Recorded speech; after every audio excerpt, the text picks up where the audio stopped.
Hello, readers. Welcome to a special edition 20 Questions with Your Favorite Author, where we have two authors with you and a book birthday. Shelley Campbell and Megan King have written Knowledge Itself in the Soul Survivors series. It is a post-apocalyptic, I can totally say that word, EMP-YA. And you're going to love it and love Iris, and I can't wait till you meet her. So join us tonight and let's find out what is up with this world.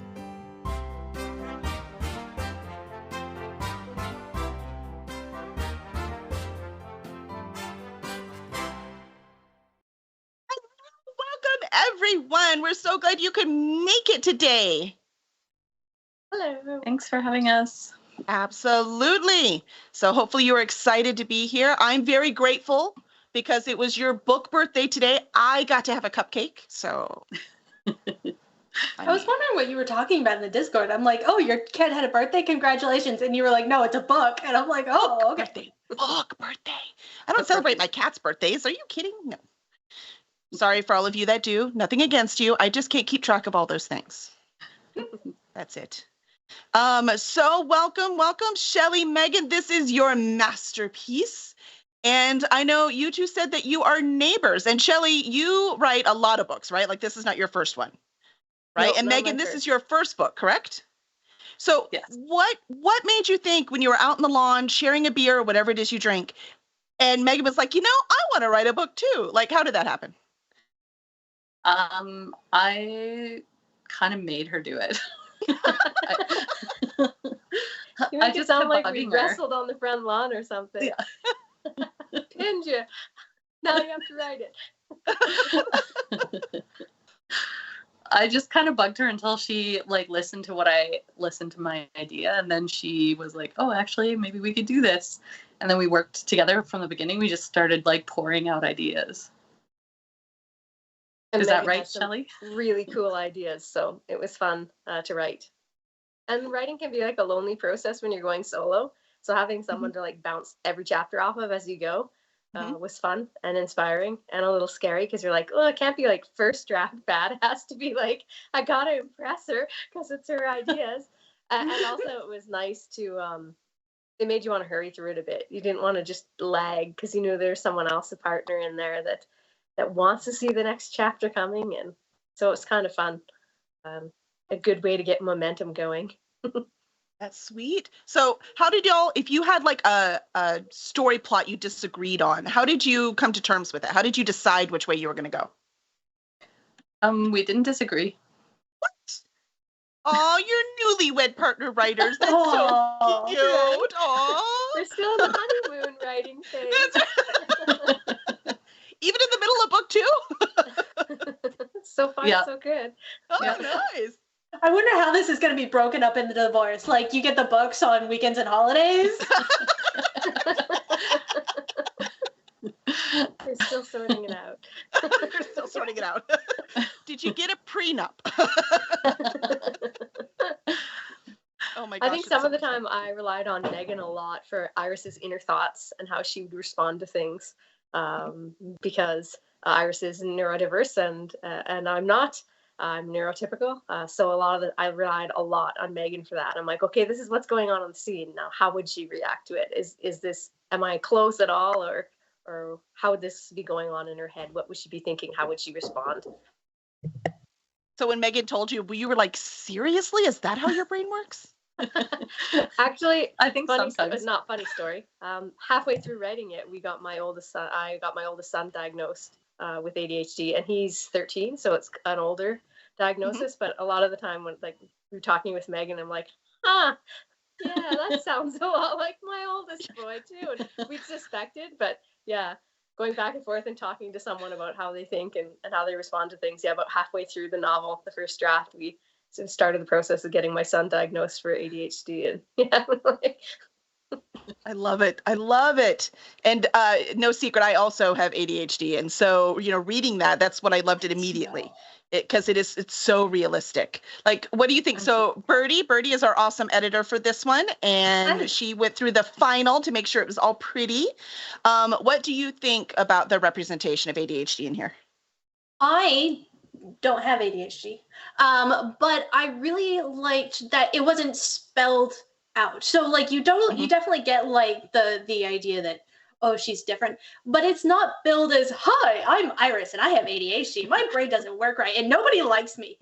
And so like you just, and like she doesn't even kind of realize it.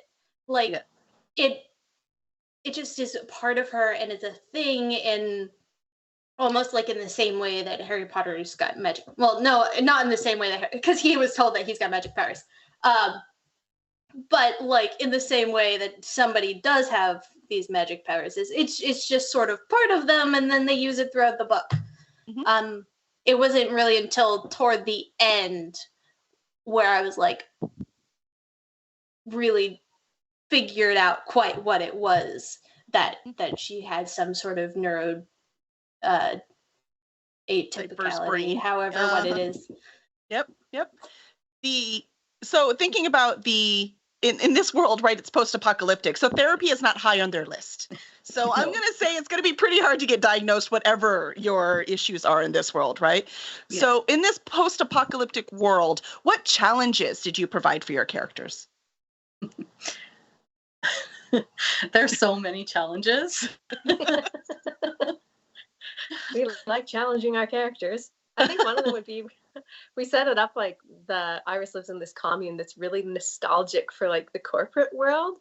And it's very rigid and structured, and you have to fit a certain mold if you want to advance. So it's totally trying to stuff her in a box she won't fit in at all. And to succeed in this world, that's the box you have to fit in. And they're not too accommodating of people who think differently than them.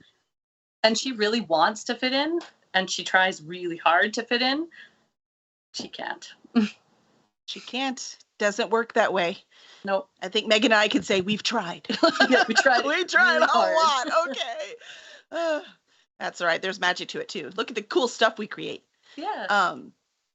So in this world, so it's post-apocalyptic, and what happened was these solar flares like basically knocked out the electrical grid. So computers are out, and we like remember, because this is one generation. Like this happened when Iris was alive, right? So it's one generation. This has not happened like 7 generations ago. So there's a lot of stuff people remember.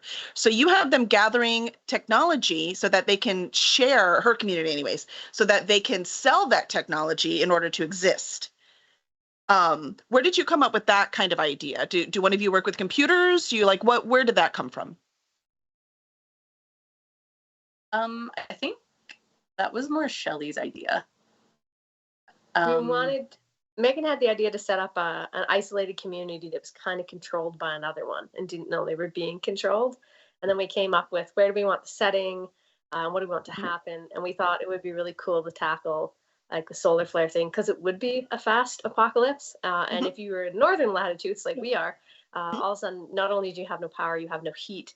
So we thought, wouldn't it be cool if we set it up that they have to burn all their books and anything burnable in the first 2-3 years just to survive. And if everything was digital, if your knowledge was all digital, and you didn't have access to the internet anymore, if you could sell knowledge, you'd work out a pretty nice little niche for yourself. But the community is also running into this problem that now they're almost 20 years into the apocalypse, and all of the good knowledge they had to sell, people have already bought. So they're running into the issue where they're not as important as they were when the apocalypse started, and they're coming towards their kind of end date, but they're still sticking to the way they always did things, and it's not working out too well for them. Yeah, they're making horse buggy whips, and the Model T has just come out. Yes. Yeah, exactly. Yeah.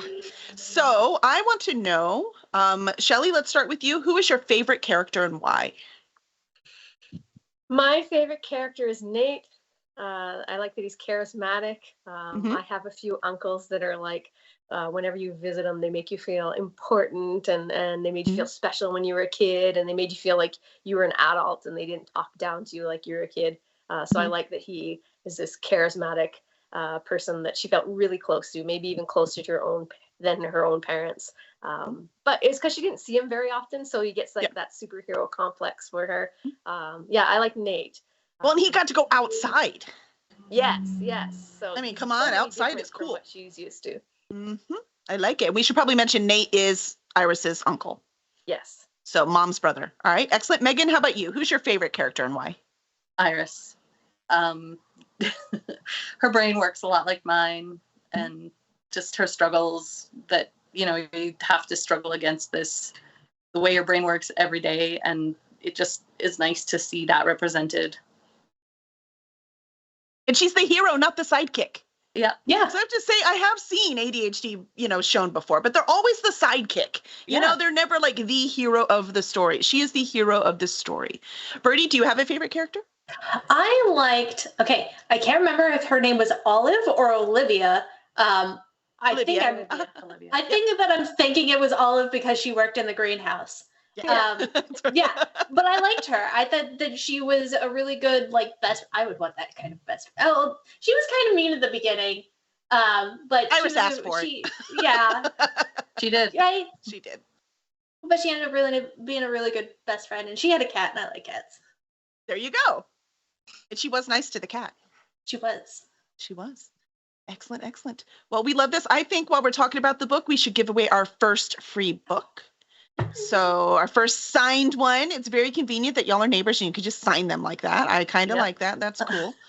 So why don't we, Zafo, if you want to put up the first signed one. And again, this is a YA novel. I would say it is safe for middle grade and higher, quite frankly. Yeah. So there's no sex. It's like chase kissing, which is so sweet, by the way. I'm pretty sure I asked for more kissing, didn't I? I'm pretty sure I did. I'm like, can we have more, please? Yeah. We'll see if we can do that in the second one. Yeah. A very, very respectful, hot YA post-apocalyptic love interest. Yes. Yes. Because they're not all that respectful. Mm-hmm. I agree. And this one definitely is. So this one's safe. I would have no issue handing it to a middle grader. So, and I tend to be more protective, not of my own children. I don't care what they read, but because I know other parents have different rules, so usually like if they'll pick up a book, I'll be like, let mom read it first. If mom thinks it's okay, then I'm good. But this one I would have no, even without parental, I'll be like, yeah, it's fine. I'm 22 and my mom doesn't even want me to have boys upstairs at whenever they come over the house. So my mom is definitely one of those moms. I bet she was happy when you went on vacation then to go see your boyfriend. Yeah. That went over quite well. You said, don't worry, Mom, we're in totally separate rooms, I swear. Yeah. He went home every night. Every night, Mom, every night. That's so funny. Talking about denial, I'm going to say Iris's mom was in denial a lot too. So you saw people that some of them are like, this is kind of silly. Why are we dressing in suits? But Iris's mom was on board. For sure. And her dad was just like, I love you, whatever you say, sweetie, right? But mom was like, no, we're going to do this and this is going to work and we're going to, raise ourselves in society. But when her daughter needed her, she was there. So I'm wondering, what is it about that parental relationship that you find so important? But I do want you to know, sorry, I'm going to interrupt because this is a YA and both of her parents are alive. Yes. I just want you to know. Disney. We haven't killed off any parents. Or every other YA that you see out there, at least one parent, even the one I'm writing, at least one parent has to be dead. It's ridiculous. So, yeah. So first of all, thank you for that. So what do you think is about that parental relationship that's so important for Iris? I think one of the reasons is the struggle. Her mom doesn't get it yet. We're hoping we get to the point where her mom does get it and is a bit more understanding. She is in her daughter's corner. She wants her to succeed, but she very much wants her to succeed on her terms. Yeah. And she's the kind of parent that would probably be typical when a lot of neurodiversity went undiagnosed. And we're trying their best. We're trying to do what was best for the kid, but unintentionally doing probably what's worse for them. Really rigid, really structured in her corner, but probably not the best advocate for Iris a lot of the time. Maybe not understanding what her brain does need. For sure. Yes, no doubt. That I understand. Puppies. It's okay. Puppies raise our ratings. I mean, this is fine. No worries. Puppies, cats. when I recorded the book opening video, and I was like, and the cat was on the box, I'm like, yeah, this is going in the video because that ups it immediately. It's just required. It's personally required. But this is a book, so everything goes wrong for Iris because that's what happens.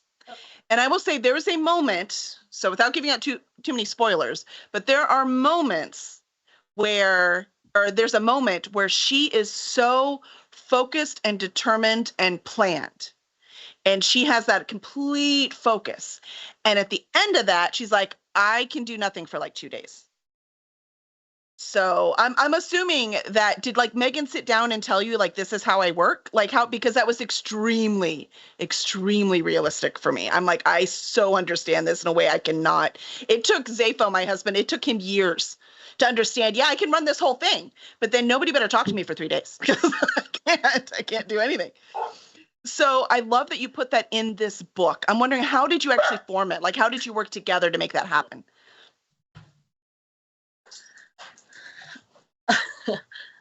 I'm asking you all the hard questions. Yeah, I don't know. I think by the last half of the book, I'd been doing a lot of reading on ADHD because I'd started to suspect that my son had it and read a lot about it. Yep. I'm neurotypical, but I do have hyperfocus. I think a lot of writers, you have to have hyperfocus to be able to get a project done that's going to take like a year. So that part of it I can see. I'm a bit of an introvert as well. So I'm not saying that it's the same, but I saw a meme today that like was amazing. And it was when you visited with someone as an introvert, and it was just a video of a lady in her car, and she's like, we have to visit. We have to do this again. Yeah, like twice a day. We have to visit twice a day. She's like, and then she gets in her car and she's like,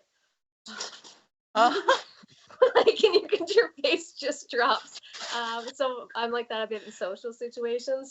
I think a lot of it probably by that point, if I hadn't talked with Megan, it was coming about reading about it and seeing it in my son, and a little bit of the hyper focus on myself, where you can just like, if your brain's right in that sweet spot and you've got something to focus on that's life or death and that interests you, oh yeah, you could focus on it way more than a neurotypical person could. But then you're gonna need that downtime because you just crash.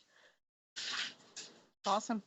And this story takes place in a small Canadian town. So you talked about that earlier, why you put it there. But you two also live in a small Canadian town, right? So I'm wondering how much of your own town inspired the setting for this?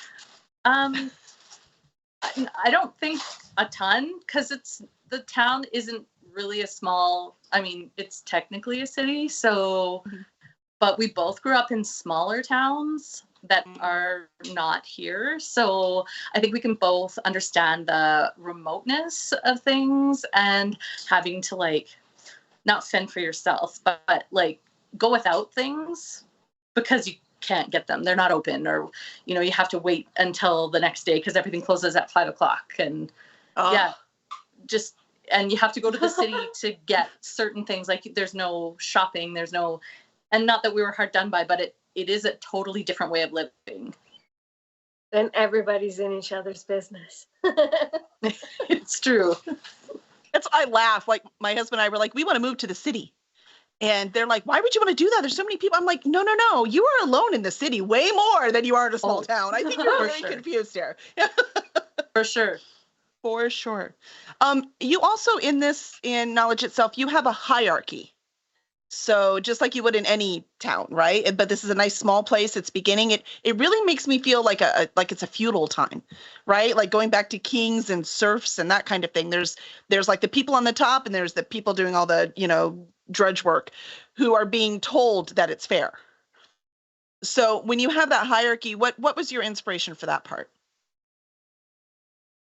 I mean, I think that life is kind of like that just in general. The people who, I think it's pretty, I don't know, maybe I'm a little bit pessimistic, but I feel like the people with everything are telling the people with less that it's fair. Yeah. I don't know. I just that's think true that's in modern times. Yeah. That's right. And I think since we set it up that they're very nostalgic for like the old corporate world, the corporate world set up that way. Like they tell you, oh, if you work hard enough, if you just stay enough hours and we don't pay you overtime and you just always have a phone on you and work really hard. Someday Yeah. you'll be at the level that we are, and then you're never at that level. Maybe you get to middle management, but it's a whole different ball game getting to be like CEO. So they kind of held on to that, and it's the same idealisms. Yeah, you work hard enough, you'll get somewhere. But by work hard enough in Irish society, they pretty much mean work yourself to the bone, work Yeah. yourself to death, and maybe you'll get somewhere. Maybe your children, if you're lucky. So I'm going to say in this world, dating is difficult. Right? You know, it's kind of hard. You're too busy working. Bertie's like, are you kidding? Dating's always difficult. Yeah. If anything, it'd probably be easier here because, like, I'm sure, like, this doesn't come in the book, but I'm surprised that you're not, like, assigned a spouse or, like, you have to go to, like, the matchmaker hut and, like, buy your spouse with credits. Like, Like I'm everything going else. to submit that for the next book. Like, you can guys do it. can use Another book that. coming. Book 2, the matchmaker comes to town. That sounds like a short story, if nothing else, right there. Well, in a town as small as theirs, and even like as small as some of the other communities that I'm sure are out there, like you have to watch your genetic diversity, or you're going to be inbreeding real fast. Right. Yeah. And I was going to say it's a good thing that it's like right after the apocalypse, because if it was too many generations down the road, they wouldn't be able to date. Yeah. You know, actually, the more we talked about it, the more it feels like to me that they're just in denial that it happened at all, right? Like they haven't really adjusted. Yeah. You know, they haven't. So, you know, stuff that happens in the book is going to kind of make them adjust now. Now they really do have to accept, sorry, your world's over. Yeah. Yeah. So that's very cool. So I'm excited. Hey, I think we should pull that winner. Safo, who won? Who won? Who won? Oh, he still left it open. We get to see once. Pixie the Punk won! Yay! Congratulations, Pixie the Punk.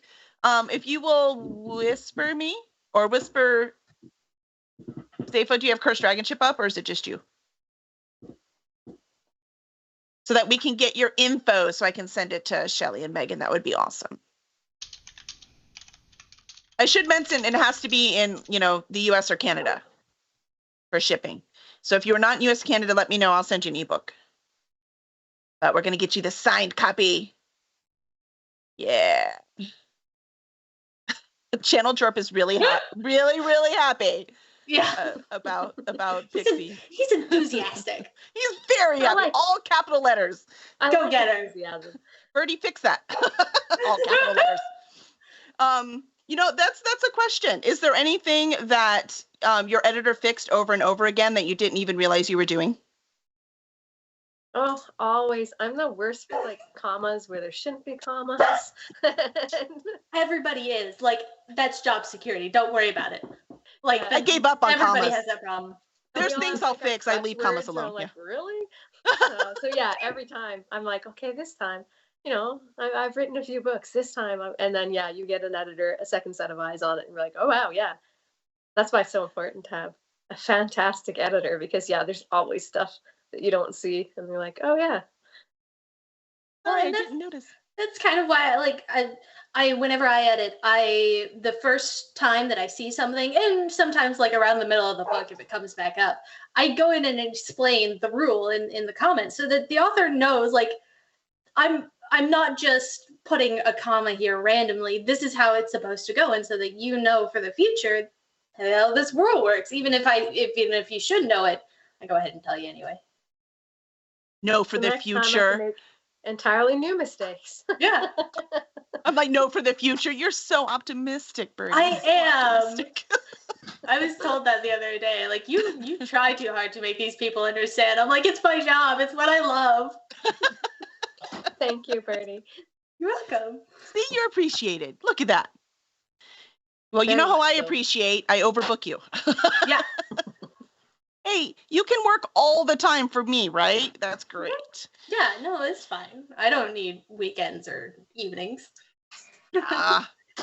What's this work-life balance people talk of? I think it's mythical. It's I'm mythical. not having people in town next week that I gotta hang out with. I will tell you, Iris's community does not believe in work-life balance. So No. Yeah, no, it's all good. Um, I love that you have her. She somewhere in the middle of the book, everyone will find out, she learns how to use a crossbow. Why did you choose a crossbow? Like, do y'all go hunting with crossbows? Like, I mean, obviously it's not an automatic, right? So it's something that we consider primitive, but this is not a primitive crossbow. Like, it is a good modern crossbow. So I'm just wondering when you decided that's it, that's what she's going to do. I did an abysmal amount of research on crossbows just for that section, so I hope y'all appreciate it. I do. I thought I would have guessed that you were a freaking like crossbower on the weekends because I was like, oh, okay, so you know what you're talking about. This isn't just like she picks up a crossbow. Maybe on my bucket list. I looked it up. First off, I thought that it would be really hard to get ammunition for guns. So if you're hunting, you're gonna have to do with something that you could get it back. And then I read if you were newer, what would be easier to learn, an actual bow or a crossbow? And they said crossbows, if you can get them, are pretty easy to learn, and that most people in about 2 to 3 days, even if they're brand new, could learn how to just point and shoot and have some success with it. And Iris needed to have some success fast because she was in kind of a time-sensitive situation. So I thought that's what I wanted her to learn on. But I also did want to make it as realistic as I possibly could for people that do know like the compound bow and the crossbow world, so that it looks like Iris knows what she's doing, even if I do not. Yeah, people get mad if you get their favorite hobby wrong. Yes. I know I do. When people get horses wrong, it makes me mad. Yeah, I get it. I broke up with Rick Riordan over pottery. If you get pottery wrong, yeah, you would think with what he writes, he would have done, good research about pottery. No, huh? No. See, even the big ones sometimes. I do want everyone in the chat to know that I just put a link in there that is for a free short story. So if you want to join Shelley and Megan's newsletter, so they will keep you up to date as book 2 comes along, because there is a book 2. So exciting. It shall be in my inbox before long. I should probably go through my inbox and clean it out. But there is a short story that was at the beginning of this book. And so that one is free. If you hit that link, you can get that for free and join their newsletter. But it's pretty cool. So we took the short story because it was originally the beginning of the book. But so the beginning of that, and that introduces Nate and Iris's relationship, and then what happens to her brother, Vinton. And, we said a lot about, ADHD brain and why I liked that. But I also like the fact that there were real consequences immediately. Right away in this book, you see these immediate consequences, and why Iris feels guilty for what happened to Vinton. So make sure, click on that, get your free story, and you can see some awesome stuff before you get your book. Og says it only works if they're short stories. This one is a short story. No, if they're short shorts, they're. Oh, he wants a pair of short shorts. Yes. I mean, isn't he in Florida? He should own lots of short shorts. It's like almost the uniform for Florida, I think, is short shorts. That's right. That's right. So that'll be fun. So I just wanted to make sure that they got that since you worked so hard on it. And it's awesome. So you get to meet both Shelley's favorite character, Nate, and Megan's favorite character, Iris. But of course, you're going to meet her. So awesome. So I'm wondering, on book 2 that you're working on now, are there any new characters you want to tell us about? There will be. We're not at that stage yet, but yeah, they're definitely going out and exploring the wider world more and seeing how things work differently than they did where they were. Because like we talked about, they're fairly isolated. They're basically a commune that worship the old corporate world. So when they get out and about, they're going to realize things in other places work a little bit differently. So they're going to go further abroad from home, meet some new people. There'll be some characters in the book that were already previously in the book that get a little bit more page time than they used to. So we get to see a bit more Vinton, Iris's brother, which is another favorite character of mine. Because he's basically I really like Vinton most of the time, which is pretty awesome. Everybody has that kind of brother, right? Yeah.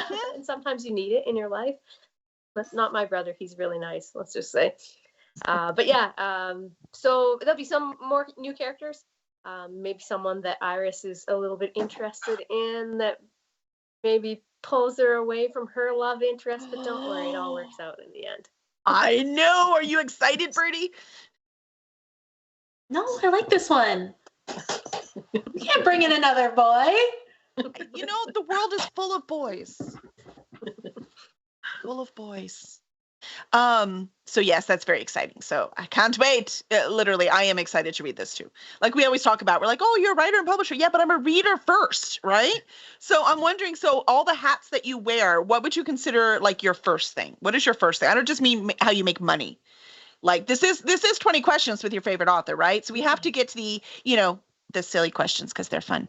So if you had to wear one hat and had nothing to do with money, what would be that primary hat that you wore? Birdie, you want to go first? Editor. Editor? Like, that's yeah. the dream. That's the hat. That's the dream, even if I wasn't getting paid. It's a bonus that I get money. Well, you should not say that to the person that pays you. I just want you to know that. Okay. And I work incredibly hard for the pennies that I get.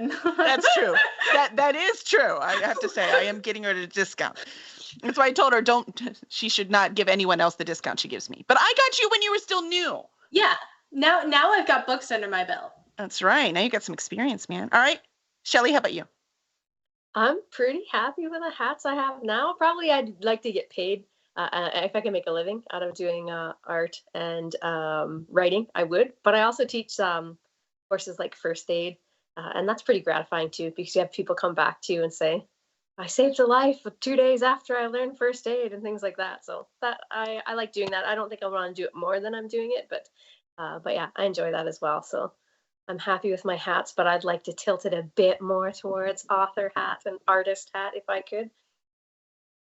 Well, we're going to help you do that. And so is this awesome crowd. And Megan, how about you? I do more art. I went to art school. I would, more drawing, more sculpture. I like my job, but if I could do less of it, that would be okay too. Right? Yeah. That's awesome. I love it. No, I feel like going, I can't see the screen anymore. What should I do about this? Oh, sorry. I can definitely tell you. Go see my doctor? Yeah, I know. No, I'm afraid I'm at bifocal stage. I can't deny it any longer. For a long time. Yeah. I think I've been in denial. I probably should have got it last time. Yeah. Yes. Awesome. Yeah. Anyone curious? That's what Megan also does, right? This is not a secret. Is this a secret? No. Am I giving away your secret? I'm an optician. Okay. Yes. I've been an optician for 19 years. So, yeah. It's not a secret. No. Are you going to put your book in your office? It's going to be like, you got all those magazines there, but you're like, yep, book.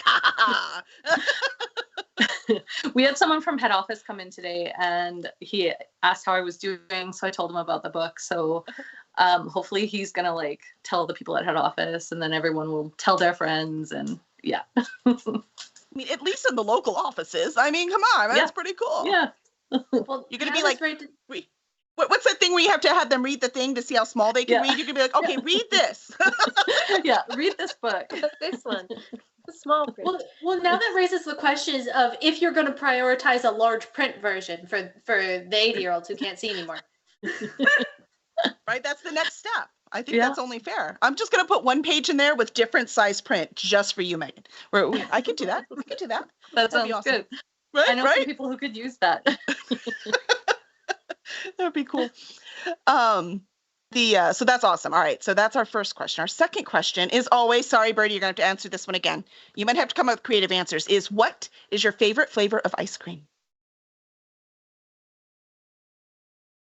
Mint chocolate chip. That's why I love you, might have been but see, I'm a small person. I don't know how many people know this, but I'm a rather small person and I don't need to eat 3 scoops of ice cream.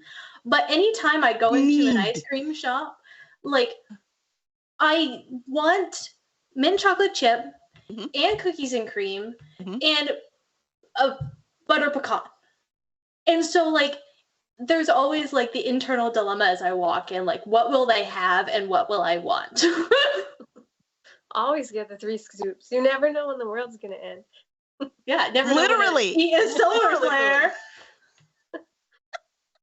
Of course, in Canada, is ice cream a problem? I mean, like you said, they've got to have these cold winters coming. That's not the problem. I mean, the cows might be the problem, but the ice is not the problem. Canadians will eat ice cream and Slurpees anytime. Coming back from a day of skiing, we'll get a Slurpee. Like, we are not worried about that. I don't know how it is in Canada, but actually I live in Alaska, so I was actually basically like the perfect author for a remote cold setting.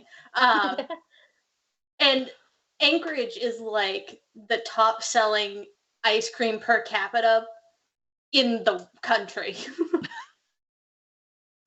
Not Florida, not where it's hot. It's Anchorage, Alaska. I'm sorry, I don't get it. I can't. Nope. I'm in Houston, Texas for a reason. We like our cold treats. No. We actually need the ice cream down here or we'll die. At least that's what I tell myself. So, Shelly, what's your favorite? Ooh, I waffle a lot. I go between lots of different ones. I'm that horrible person to stand behind in line in an ice cream store because I can't decide what I want. It'll usually be something with fruit, like kind of like a gelato, or total chocolate fudge something. The one I go between. No in between. I love it. Megan? 100% mint chocolate chip. Hey! Yes. Right. Mint chocolate chip team. So, let's see. What's our next question? First, let's do our next giveaway. Did you put it up? You did. So Bang Ticket, hit Bang Ticket. So we're going to give away our second book. Awesome signed book. I don't have a signed book. I need a signed book. I have to send you more so you can send me one. So we'll have to do a con up there in the border somewhere so we could. Yeah. I'm going to Belize, so I will have my passport. So, I could come visit. Yay. You should not come visit. In the winter. Not in But the you should do it in the winter. Just to experience it. I'd have to buy all new clothes. No, I'm from Chicago. It's not like I have never had any kind of snow in my life. Summer weather is probably your winter weather. Yes, when I visit Alaska, because my in-laws lived there for a while, I had to, every time, all of my sweatshirts say Alaska on them. Because I'm like, I'll be fine. I just need a jacket. Every time I'm there, I'm like, no, I need more clothes. I'm freezing. When I traveled, I went through Houston and it was 111 in Houston and then 50 when I landed. Oh my gosh, no. I can't convert that. I don't even know what that is. 111. I want it. 111 is over 36 degrees. Oh, that's really hot. That's the body temperature. Yeah, so it's higher than that, I'll tell you. Yeah. And then 50, I don't know. If I'm not good at this. 30 I can only do the hot ones. It's a heat warning. Yeah. So 43.88 is 111 and 50 degrees Fahrenheit is 10 Celsius. It has never been 111 here. I can guarantee you that. I was going to say, I always know that they do on the British Bake Off. And they're like, it's 29 degrees outside, and their chocolate's melting, right? So I can do the hotter temperatures, but the colder ones, I'm like, I have no idea. I'm clueless. There was a comedian I watched once that said that's how they knew where to put the border between the U.S. and Canada. They're like, if it wasn't a conversion, it'd be like you were walking and all of a sudden it just got really cold. And we're like, no, we're done here. Canada can have that. I can see there being truth to that, except you'd also have like most of Minnesota too. It would just also would have been up there. Yeah. You're honorary Canadian.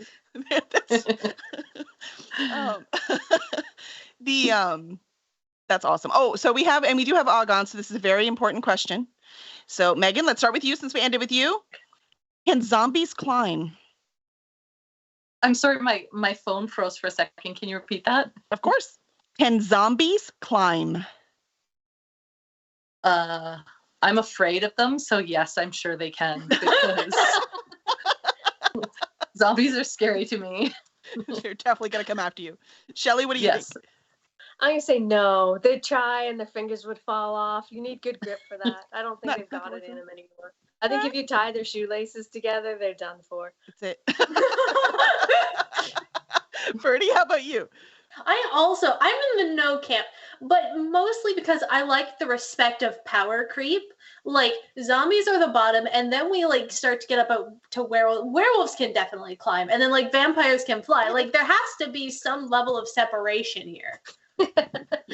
What's the point of having different monsters? Right. Yeah. No, that's okay, Megan, because you're the only one Og likes now, because he's on the zombies can't climb thing. So don't take your answer back. You stay with it. Stick with it. Don't change your mind. Not if you tie their shoes, they can't. It's funny the things within a community that become important, right? You know, so that's one of them. Yeah, see, Og says the amount of fail occurring right now is disappointing.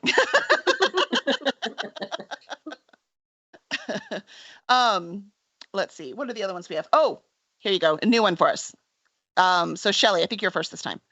What is your favorite color or your shoes? What color are your favorite shoes? Ooh, I don't have a lot of shoes, so I wish I had better favorite color shoes. I'm boring. I have really bad ankles, so I can't buy shoes even though I like shoes.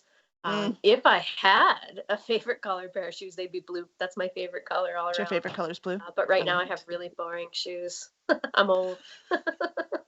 You're like, I have granny's shoes. My shoes are of interest to no one. How about you, Megan? So I have a bit of an obsession with shoes. It comes from my grandfather. I see that. And I have about 25, 30 pair of shoes. Nice. So my favorite ones, I think, are navy blue with white flowers and pink centers. And then they have the heel coming out the bottom instead of like the end. That's so cool. I actually Megan have has cool them if you shoes. want I to have see shoe them. envy. You're like, if only my ankles would work. Ankles. Darn you, ankles. I'd be a terrible zombie. You're like, I can't climb now. I Forget couldn't being a climb zombie. as a zombie or wear nice shoes. Birdie, how about you? My two favorite pairs of shoes are the same color, so they're gray. I've got some gray heels, and my favorite boots are also gray, but they've got holes in them. I need to replace them. Oh, no. Yeah. That's not going to work. You're going to get snow in them. Hopefully, I won't be around when there's snow. Come Anybody closer want to to buy me. a house? Come closer. Awesome. Awesome. All right. And then the audience, by the way, if you have any questions, put them in.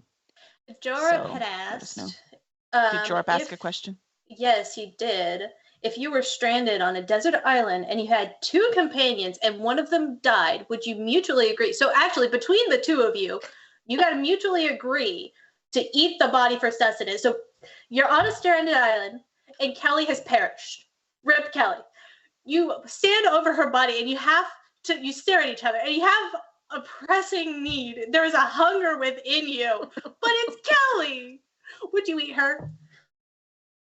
Did Kelly agree beforehand, like before she perished, to be like, okay, Kelly? Who You cares? didn't I'm get the dead. chance It's to all ask. up to You you, didn't man. get the chance to ask. Like, you got on the desert island. Is that fast? You're like, oh no, we're stuck. She turns around, drops dead. I mean, if it was We in the have sun, that fire. could have happened. Because I'm not eating anybody raw. Yeah. You do have fire. You Do we have can do cooking everything utensils? Bear Grylls can do. You can make fire. You can get water. I love that. I Look, think I that suppose eventually I would get desperate. It's hard to say. I was going to say by the time I convinced myself that it would be okay to eat her, she'd be rotten and I couldn't eat her. So, no, I don't think We so. wasted you, Kelly.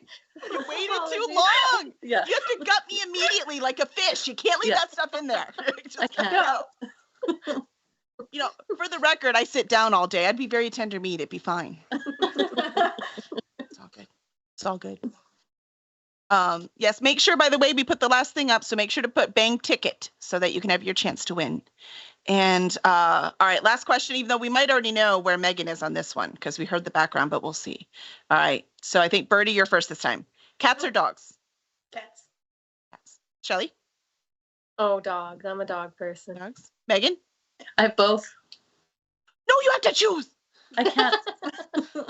You have to give away one of your pets, Megan. If you're on a desert island and your pets die, which one? My cat is like 16 pounds, so I'd get most meat off of him, but wait. You have a tiny dog. Your cat is bigger than your dog. I do have big dogs actually, so no, it's not true, but my cat is very large. That is a big darn cat. That's impressive. All right, impressive. I think we answered all the burning questions. So what I went. Go ahead. No, go ahead, Sarah. taking Do you over mind? your Twitch stream here. I used to do this. No, I like it. 3 times Please, a I'm having week. too much fun. I miss it. Help me. Somebody asked, what was your favorite trait of autism? Yeah, what is your favorite trait of autism after studying it?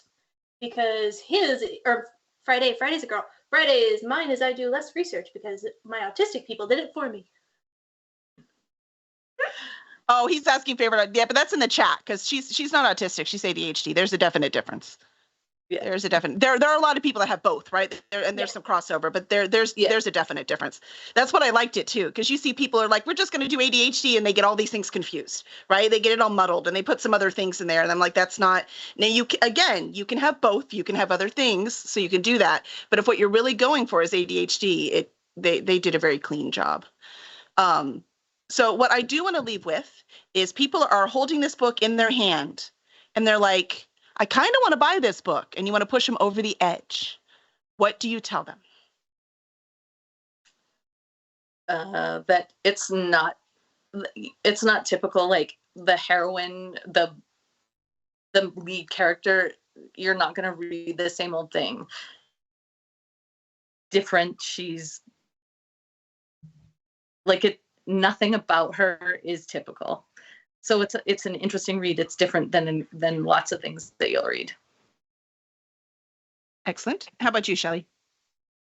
I would say it's for anyone that's ever felt like they couldn't be the hero in life, and show them that there's a lot of different ways to be a hero. And there's reasons why we need people whose minds work differently. There's a spot for everybody. And there's certain situations where only Iris can be the hero in this book.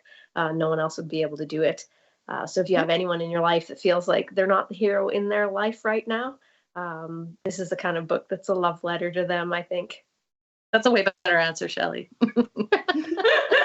They were both good answers. We just see who spends more time writing. That's what that was. See? I love it. I love it. All right. That's beautiful. All right. So we also, I said I was going to have you introduce yourselves, and I didn't, but I think we got a good introduction. What I do want to leave everyone with is, Birdie, why don't you go first? We want to know where everyone can find you and your work, or in this case, your services, Birdie. LadybirdEditing@gmail.com. If you need to get a book edited, send me an email and we can work something out. I'm also on Twitch, Birdie25. I'm in the chat. Hi. And then from my Twitch, you can find me on Instagram and Twitter. I've been ignoring them, but I'm always on Discord. And so if you need something, I'm on Discord. Excellent, excellent. All right. Megan, where can people find you? I don't have a huge online presence. I kind of ride on Shelley's coattails right now, so I'm pretty hard to find. Well, in that case, Shelley, where are your coattails? Most of my links are on my website, which is Shelley Campbell Author and Art, and from there it's .com, and from there you can find me on Twitter and Instagram and Facebook and TikTok and all sorts of different places. But none of the handles are the same, because that would have been too easy. So the website's probably the best one to go with. And you can click on the one you like the most. Yeah. All right. And our second winner is Brenna Edit. Bren nailed it. Bren is a fellow writing streamer and cheerleader for the writing community. Woo-hoo. Welcome, Brenna. Welcome. Bren. So please whisper to me or whisper to Cursed Dragon Ship, and then we'll get the info and we will get y'all signed copies out. I'm so excited. So hopefully you follow us. We're here every Tuesdays at 8 p.m. Central, and we do 20 questions with your favorite author. And we just had an awesome book launch today, and I'm so glad you guys were able to make it. Thank you so much. And congratulations. I know it's not your first book, but it's your first with us. So we are very happy for you guys. Isn't it? It is Shelley's Megan's Megan's first book. Yeah, it is Megan's first. It is your first book, and it's with us. That's right. Even better. Eat a cupcake. It was very satisfying. Yeah. Do you know how you can pull the bottom off and put it on top and eat it like that? That's the best way. I don't know. I went half my life not knowing that. I don't understand it. Yeah. Awesome. All right. Y'all are the best. Thank you so much. And we'll see y'all next week. Thank you. Bye.